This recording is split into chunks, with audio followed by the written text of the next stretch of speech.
Graphic Nature, Chapter 1. Fontenay-sous-Bois, a suburb of Paris, France, 1880. Edmond de Capitoir was only a child then, but he still remembered. He remembered his father Albert's entrances into their humble residence after each assignment.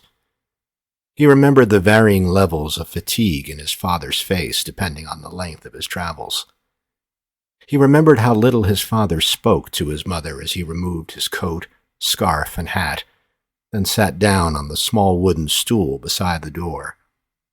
It was this action that would result in the most vivid memory for Edmond. His father's shoes. Paris, 1913. Edmond listened dutifully as he watched Alfred Ratier, the rather rotund Minister of Justice, spout with surprising clarity despite the ample portions of marinated duck the minister was consuming at his desk. Edmond's unaltered professionalism would never cast the slightest judgment on Ratier's decorum, for Ratier was his superior, after all. He was the man who delegated Edmond's assignments throughout France. If there were adverse opinions that Edmond held regarding him, they were well concealed behind his facade that had been effectively unaltered in all his years with the Justice Department. A stark contrast to his younger brother and assistant Leopold, who often equated Ratier's physique to that of a walrus and his appetite to that of a wild boar. But Edmond prided himself on his ability to remove himself. For over the years his eyes had seen what most would deem unfathomable. Ratier's indulgences would be fairly tolerable by comparison. And yet, despite the dark sides of humanity that Edmond had been exposed to, his etiquette would be unrivaled, and seemed apt enough for a man with a personality that could be construed as somewhat rigid, even formal, with expressions of frustration or intolerance rarely displayed to even the slightest degree. And he was immensely clean to the point of envy by the most hygienic. It could even be speculated that surgeons likely did not sterilize their tools near the equivalent that Edmond cleaned his grooming items. Now before Edmond was his stark dichotomy. Certainly not a man of ill repute, on the contrary, for Ratier was a high-ranking official and was justly compensated, and perhaps it was just how much he was compensated that led to his gradually expanding girth. Yet despite his size and voracious appetite, he was always gregarious and even boastful with Edmond. He would often keep in significantly longer than was needed if just to regale with a story or a personal inquiry that Edmond was obliged to indulge. Regardless, Edmond felt he was only to be respected. Even as duck grease oozed down Ratier's chin like Gavarnie Falls, he could never not acknowledge this man as his superior. It was never a point of argument, despite Leopold's constant complaints to Edmond about his insufficient wages. In the end, as with previous ministers over the course of Edmond's tenure, Ratier was the provider of his opportunity. And what was Edmond, after all, if not the chief executioner? "Versailles on the 22nd of March, Edmond," Ratier spouted with his customary joviality as he handed him the pertinent notarized documents, which granted Edmond official authorization to fulfill his assignment. "Yes, sir," Edmond replied, as exact and economical as usual. "And bring me back a dozen of those delightful eclairs from Maison's patisserie while you're there, if you'd be so kind." "Yes, sir." "My lord, they are positively succulent." "Rumor has it, sir." Edmond forced the slightest smile, especially as he was not surprised by this request. Maison certainly had a reputation in Versailles for their goods for many years, from breads to sweets. And while Ratier knew of the noted patisserie from his past travels, in his current esteemed position he now had the opportunity to request that Edmond be the bearer of such sought-after delights when in Versailles. Ratier could also take comfort in knowing that while Edmond was, of course, traveling for his profession, his utter reliability would assure that he would never forget his superior's indulgences. It could even be said that if Ratier had to rely on one thing, it would be Edmond's efficiency. His acclaim for Maison's eclairs would continue to take precedence. Oh dear, the guilt that one receives from those succulent vessels can only be equated with a good Catholic missing church.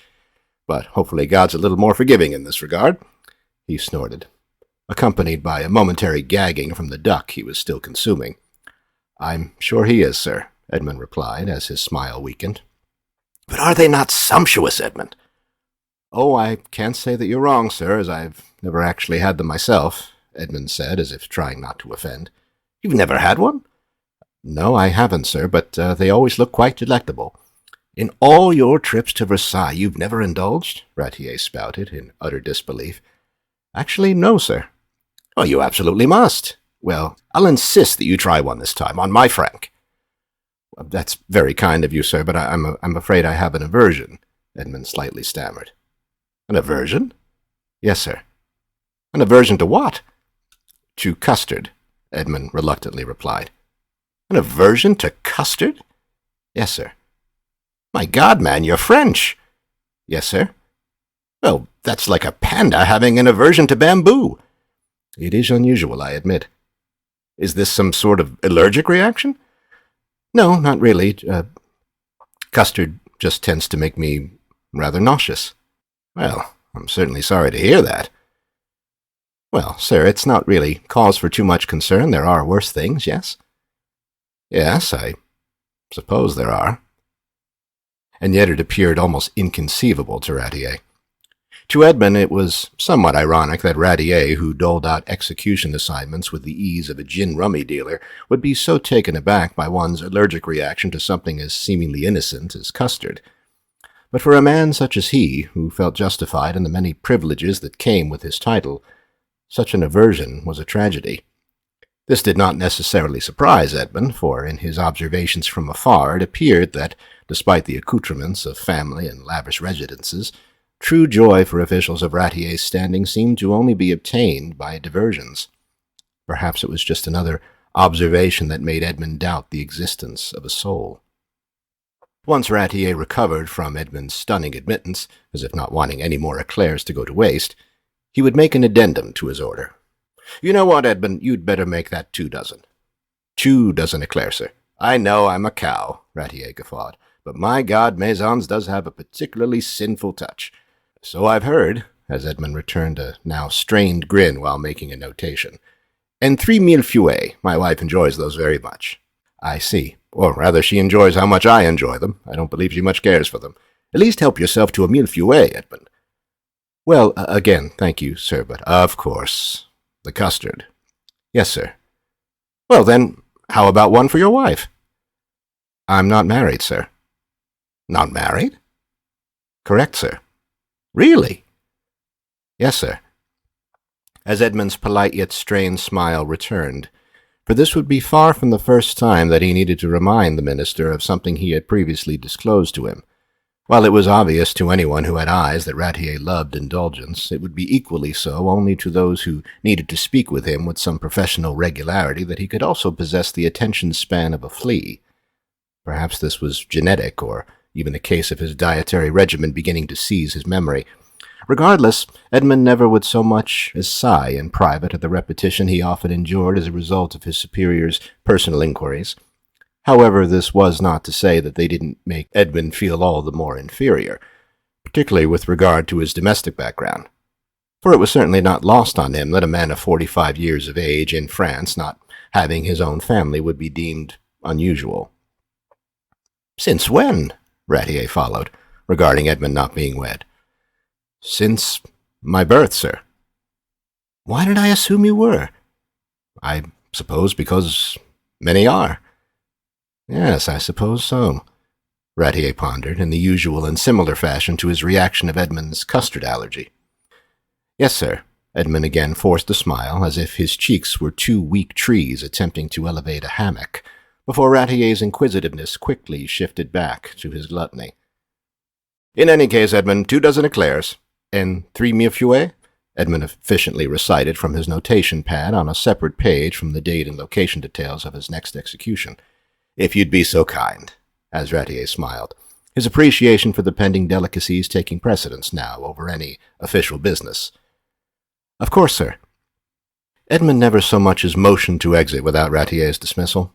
While it would usually occur at this point, on this day Ratier would keep him for a most unusual request. "Oh, and Edmund, when you return, we've arranged to have you meet with a journalist from the Paris Herald." A journalist, Minister?" A sudden jolt of nerves coursed through Edmund. "He'll simply be asking you a few questions with regards to the state of capital punishment here. Ratier disclosed, with near apathy, as he glanced at the documents before him with an alternating sip of Bordeaux. But his comfort was now an even more stark contrast to Edmund's trepidation. "Well, with all due respect, sir, why will he be asking me?" "Oh, it's nothing to worry about, Edmund. I know you're not a man of many words, and therefore we don't expect that this will take up but a few moments of your time. However, we do feel that you will be a most appropriate representative." Edmund audibly swallowed as he continued to observe Ratier alternating between sips and glances at the papers before him, with a near obsequious hesitancy that would often accompany a question. "Well, again, with all due respect, sir, do you feel that I am of a sufficient enough stature to be speaking to a newspaper on the Justice Department's behalf?" Ratier managed to lift his head, as if finally acknowledging Edmund's reticence. "Most certainly, Edmund. You've been of considerable value to this department for many years. I assure you that you have my wholehearted endorsement." He went back to his paperwork, flipping pages with his grease-laden fingers almost randomly. All the while Edmund stood before him. He did not wish to speak on this matter further, but understood his utter lack of recourse. He would go forward with a modicum of justification that he was being asked to represent his department for a surely rudimentary article. And so, with a tepid grin, he conceded. "Well, anything that I can do in support of the department, Minister." "Very good, Edmund." He looked at Edmund again, smiled. "In the meantime, 2 dozen eclairs." "And 3 millefeuilles?" "Oh, you'd better make that 6, Edmund."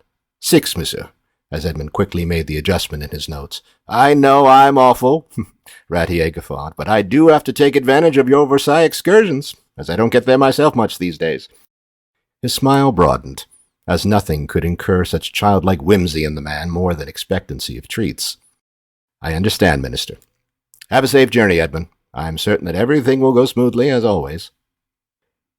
Various townspeople gathered outside St. Pierre prison in the crisp early March morning to bear witness.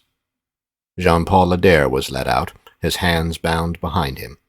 His face was predictably pale, lifeless before the life would soon be extracted from him. Those who watched were likely the same as those who witnessed the last public execution in Versailles. They were usually not people of considerable wealth, but more often proletariats, for whom an event such as this would be considered a sort of escapism. The size of these crowds would usually amount to around 25 to 50 people, depending on the population of a particular city.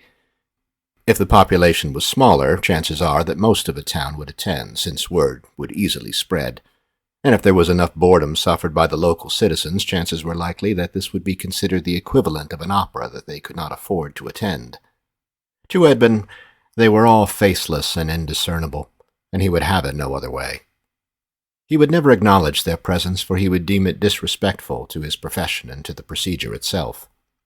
It was clearly not a macabre performance for him, and he instilled this belief in those who worked alongside him, his younger brother Leopold, and Claude, a long-trusted crewman, now approaching 60 years of age, whose stomach for such work was the antithesis of Leopold's.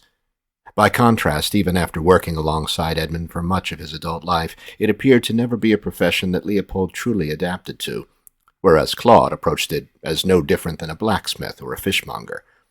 It was a job that he performed to Edmund's high standards, and one that he was able to move on from easily enough, as was evident in his sound sleeping on the train home afterwards, or his voracious appetite, as if he hadn't just moments before witnessed a human head descend into a sawdust-filled bucket.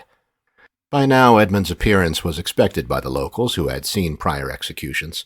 His pronounced Gallic mustache, black suit, and top hat were recognizable to them, even as his name remained largely unknown. The only name that was known by the majority of those gathered would usually be the local clergyman, who would recite prayer if requested, and of course the convicted. In this instance, the latter was Jean-Paul Adair, a lifelong thief who appeared fated for no more than to be what he was. These details would be known mainly to the courts and to Edmund, who attended his sentencing, and would be documented in Edmund's journal. The area would be relegated to a hush, seemingly quieter than a moment of silence during Sunday Mass. The silence, in Edmund's mind, was the respect owed to the assailant whose fear was likely all-consuming, if not often displayed. Adair, for one, did not express fear, but had already moved on to a sad resignation. It was as if he had just witnessed a kaleidoscope of his life before him, and finally admitting that he had contributed so little to the world, could simply never fathom altering his criminal ways. Claude and Leopold stood on either side of him, and gently assisted Ledare so that he was now lying upon the bascule. From there, Claude and Leopold slid him forward so that his head would now reside within the lunette, which would then be fastened. By now, the prayers from Father Lucant would be faint, even as silent as the surroundings were. Our Father, who art in heaven, hallowed be thy name. As these words became more distant, the sounds of the guillotine being secured would resonate like a giant mallet against a train rail, accompanied by the omnipresent gloom of the gray sky. Leopold covered Ledare's head with a sack that allowed just enough space for him to breathe, despite the fact that he would not be breathing much longer. He looked at Claude, whose face never deviated much from that of a wrinkled rural landscape, unmoved and stoic.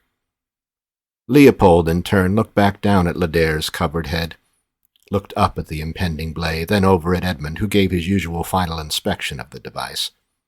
All of this done without a word spoken, for Edmond asserted early on in his career at the helm that if everyone had done their jobs aptly, speaking would merely serve as evidence of amateurism, in addition to the unsettlement of the perpetrator. Edmond stepped back, looked up at the blade, then down at Ledare, and in two swift movements approached and then pulled the lever. Whoosh! Followed by a dull thud, which would indicate that the head had swiftly fallen into the insulated bucket, otherwise referred to by Claude as the head catcher, much to Edmond's consternation. Within minutes, Claude and Leopold would manage to remove the body into the adjacent basket, then the head and bucket, before cleaning and dismantling the machine, all under the observation of Edmond. Much of the locals would remain until the device was completely removed, which often confounded Edmond. It's as if they want to get their money's worth without having spent a cent, he often mused. Leopold and Claude were assigned with preparing the device for transport on the next train back to Paris. While this was being done, Edmond had set aside just enough time to venture to Maison's patisserie to fulfill Ratier's culinary request. As in previous visits, he shyly peeked through the window and looked inside. He expected whom he would see, but wanted to take as much time as he could to simply observe her without the distraction of his own nerves.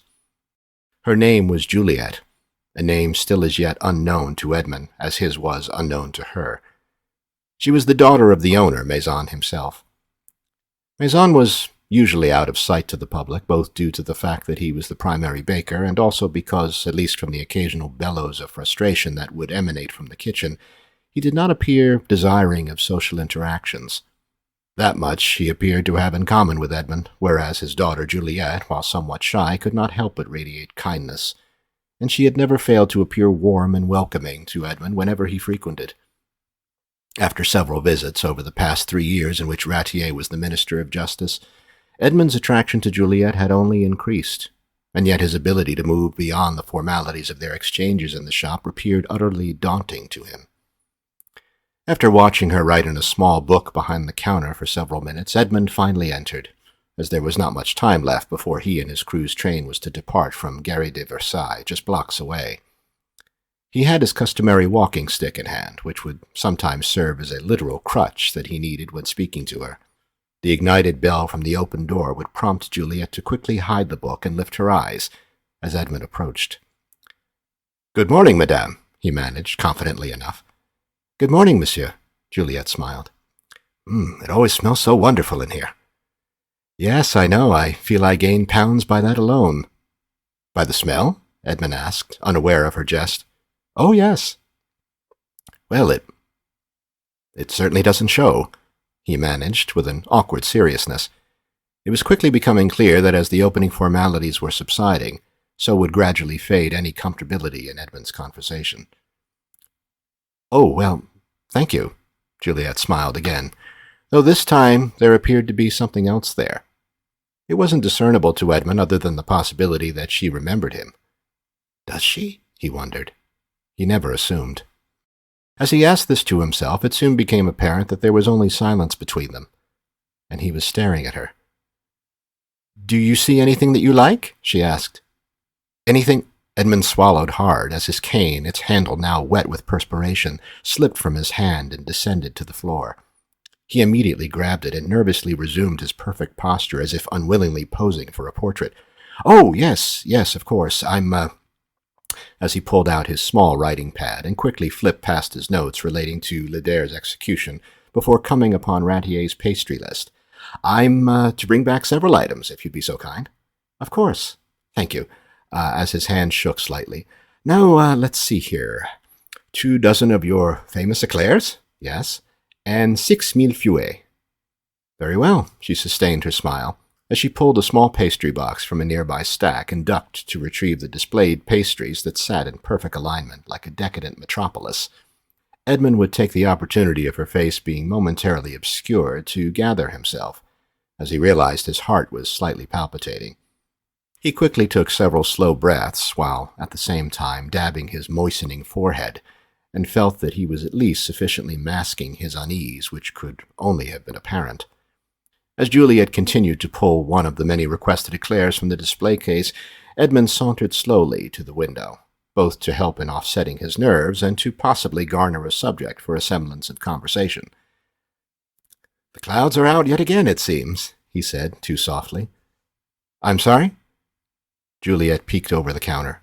"The clouds," he said too loudly. "Yes? I was just noting that they're out again." "Yes, it seems so," as she waited with some expectancy, before turning her attention back to the eclairs. Edmond looked at her, then back out of the window at the relatively quiet Rue Chablais of the early morning. "Were you planning to venture out today?" He felt the halting of her motion, as his eyes remained on the momentarily bare sidewalk. "I wasn't, actually. I'll likely only have much of a desire to read on my sofa, I'm afraid." He turned to find her standing with the open box in hand, surprised of her commitment to his banal inquiry. "I see. Well, there's certainly nothing wrong with that," he replied through his forced grin, and to his further surprise, she would expand on this. "I've always enjoyed the places that words can take me. A teacher of mine once said that if it's raining out, one may be transported to a sun-drenched hillside on any given page." "Yes, well, that is, unless one is reading Dostoevsky." Even Edmond was surprised at the quickness of his retort, almost as if it emanated from another mouth. "I'm afraid I've avoided him. From what I've gathered, I don't believe he ever saw the sun," she replied, with an unexpected shyness, which served to instantly make Edmond regret his attempt at humor. "Yes, well, quite possibly," he barely uttered. As yet another awkward silence between them developed, Juliet's response served to confirm all the more Edmond's feeling that the harshness of the world was something she may have been keeping at bay. But of course, he could only speculate that this was true, and if so, what its roots were. What exposure had she had to the darkness of human nature that Edmond, by way of his trade, had long been aware of? "I'm sorry, would you like the eclairs in a separate box?" Juliet brightly shifted, the suddenness taking Edmond by surprise before he adjusted. "Yes, thank you." As Juliet tied up both boxes with an efficiency that Edmond could only admire. "Your family is certainly in for a treat. These are our most popular." Edmond was again taken aback. This time it was by her assumption of his marital and family status. She had never said this before. His breath was slightly ahead of the words he wanted to quickly emit to assure her that he was in fact a bachelor. Time was now very much of the essence, as he couldn't help but envision Leopold and Claude at Gary de Versailles awaiting his arrival. And yet he did not know when he would see her again. These excursions were a brief moment of a life that had largely been void of a social component, which Edmond long believed was unnecessary. But his mere glance through the window of Maison's would challenge this philosophy, resorting him from a committed representative of France's Justice Department to that of a perspiring, tongue-tied middle-aged man now besieged by a near arrhythmia. These aren't for I don't have a family of my own." "Oh, I'm sorry, I mean to presume," she replied, accompanied by a slight blushing in her cream-colored cheeks. "Oh, not at all." "A soiree of sorts?" as Juliet attempted to recover from her previous inquiry. What makes you ask?" Edmond smiled, intrigued by her curiosity. "Well, the quantity, really." "Oh, yes, it is rather considerable, isn't it?" He smiled again, observing the boxes. "Well, for one, even one twice the width of myself." Juliet laughed, and such a reaction was most unexpected, if certainly embraced by Edmond, who considered himself most fortunate that anything he would say would generate something other than unsettled grinning or outright embarrassment. With their mutual laughter, then came a sort of momentary courage. "Actually, they are all for me," Edmond boasted. "Are you serious?" "Oh, I'm deathly serious about pastries, madame. Why, my doctor prescribes them." "What?" Juliet grinned, never having heard anything so absurd. "Oh, yes, he says that pastries help build the immune system, which can help fight a variety of maladies." "Oh, really?" "Oh, yes." "Such as?" Now keenly aware of Edmund's jest. "Well, polio, for one," Edmund proceeded. "The plague, diphtheria, German measles, the list is quite extensive. Of course, keep in mind that I'll die of a heart attack long before I acquire any of these ailments, but I believe that's the point." "How very funny." Well, Edmund relished her amusement, but now feared just how he could resume beyond this jovial exchange. He looked at her, then down at the counter, then at the two boxes before him, before returning his eyes to hers, as if the jester had departed and left him to his usual devices. "Actually, these are for an associate of mine." "Oh," she followed, a certain embarrassment returning to her. "Well, good for him." Or her. "Him," Edmund corrected. "I see," which brought a smile to her. A rather ample him, a well-submerged slip that again surprised him. "Oh, well, more to see," Juliet returned. The quickness of her reply swiftly thrust them into mutual laughter. Edmund's caution at revealing a public opinion about Rattier's girth now was distant to his developing comfort with her. I have an aversion," he then confessed. "An aversion?" "Yes. An aversion to pastries?" "Well, to custard in particular." "Is that so?" "Yes, that is true." His admittance now on the verge of becoming an embarrassment to him, seeing as Juliet appeared to find such an aversion as unusual as Rattier. "Well, I'm sorry to hear that. I mean, one thing that you can't allow yourself." "Yes, well, I suppose it is, but there are worse things, aren't there?" "Yes, I'm certain there are," Juliet slightly smiled. Her response did not hold the judgment that Rattier's did. By contrast, she seemed to understand all too well. "Myself, I haven't had a pastry of any kind in over 20 years. "No." "Oh, yes, and I've worked here since the age of 9. "Really?" replied Edmund, stunned. "Yes, well, it's my father's establishment, passed on from my grandfather." "I see." "Well, your will is astonishing, considering your tempting surroundings." "Yes, well, at the same time, I don't suppose it's all that unusual when you've had constant exposure to the same thing over a lengthy period, yes?"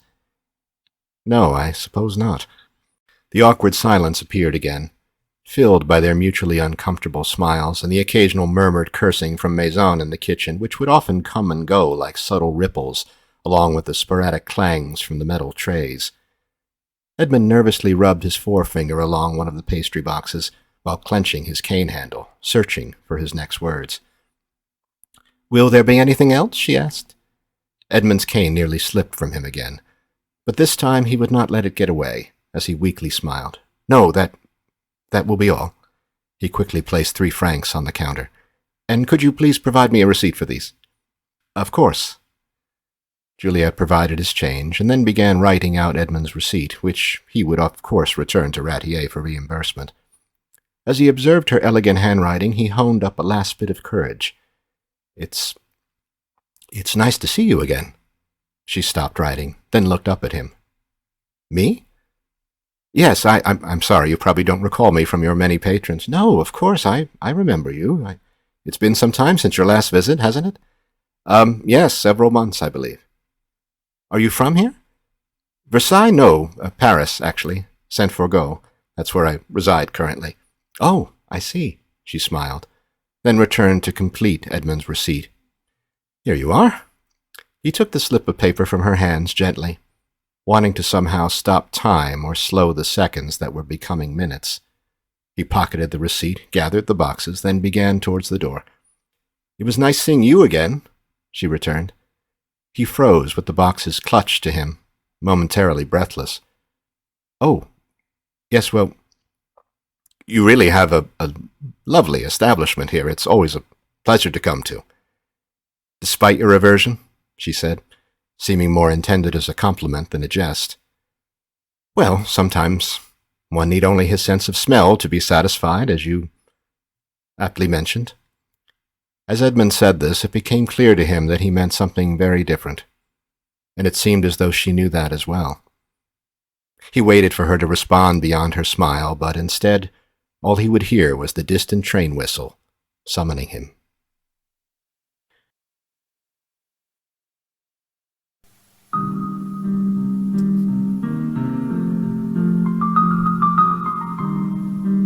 You've been listening to Graphic Nature, a novel by Daniel Damiano, available in ebook and paperback and published by Fandango for Art House. Thank you so much for listening, and thank you for supporting Fandango for Art House.